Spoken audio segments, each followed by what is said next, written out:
First, to the latest on Alexander Isak's future, and with less than a week until the new Premier League season, Eddie Howe says, as it stands, Alexander Isak will not face Aston Villa in their opening game. Howe confirmed Isak will continue to train away from the squad while he missed the friendly draw with Espanyol last night, but Howe hopes Isak can stay at Newcastle. And we saw him turn up on Wednesday later than the rest of the squad. Has he been disciplined at all? No, I don't think so. I think he's training later than the rest of the squad. But no, there's been obviously discussions since the tour and everything that happened sort of in between that. But in terms of disciplinary action, I don't think that's happened. Well, he's here and he's contracted to us, so as long as he's in that position, there is of course a chance that he could play for Newcastle again. But I don't know what the future will hold. I'd want Alex to be playing today. I'd want him training tomorrow. We would love the player to be with us. So let me make that absolutely clear. There's no part of me that doesn't want that outcome.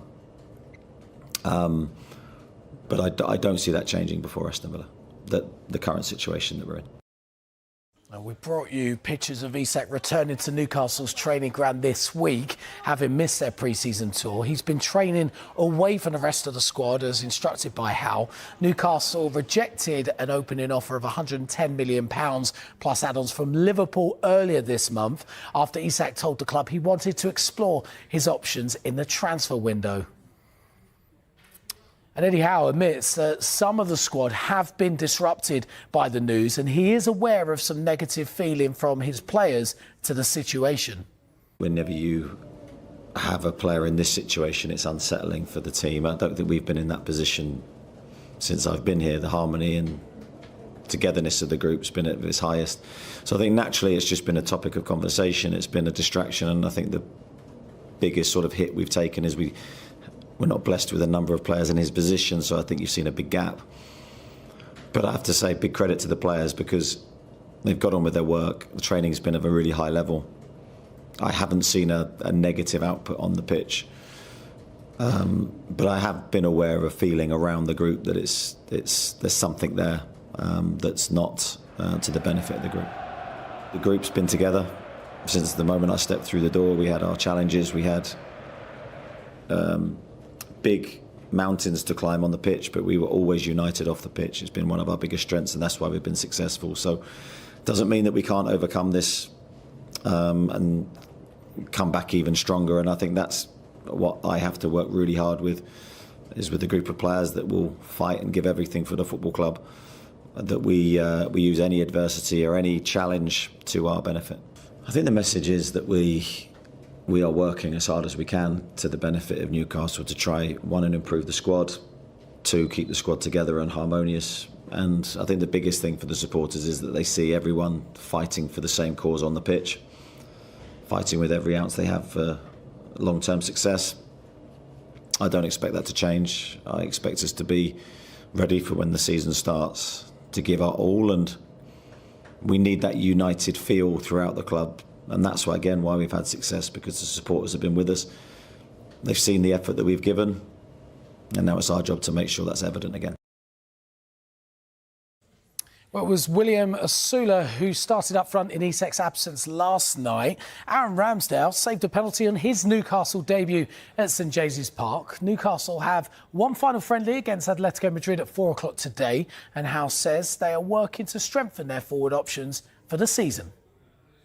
Transfer window ratings, everyone rates transfer windows when the window's shut and gives it, that's a 10 and that's a 1.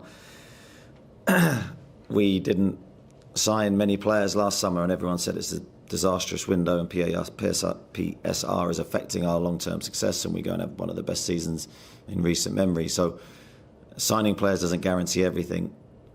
It does, if you get it right, obviously can take your squad forward to a different area. We're in a position, I think, where we haven't recruited for so long.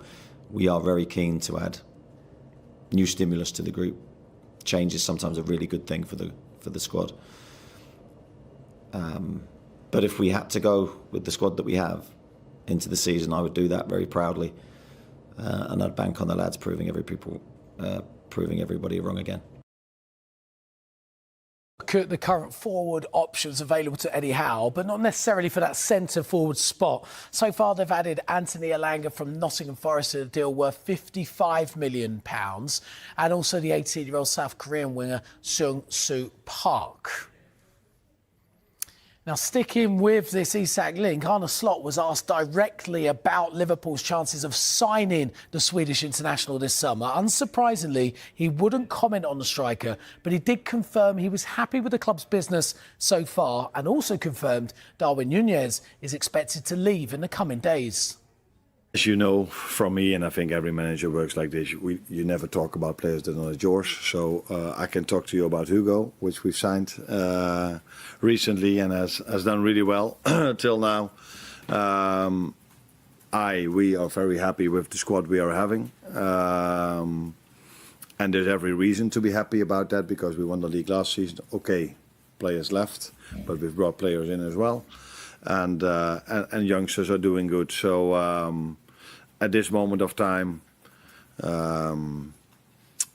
Darwin might leave indeed, but things are not signed yet. Liverpool are heading into the 2025-26 season with renewed optimism and serious ambition. With the arrival of key signings and a squad reshaped under Arne Slot's vision, the club believes it is well equipped to challenge on all fronts. Internally, there is growing confidence that Liverpool can not only return to the UEFA Champions League final, but also go all the way and lift the trophy once again. The energy around Anfield is vibrant, with new players already making a strong impression in training and early pre-season fixtures.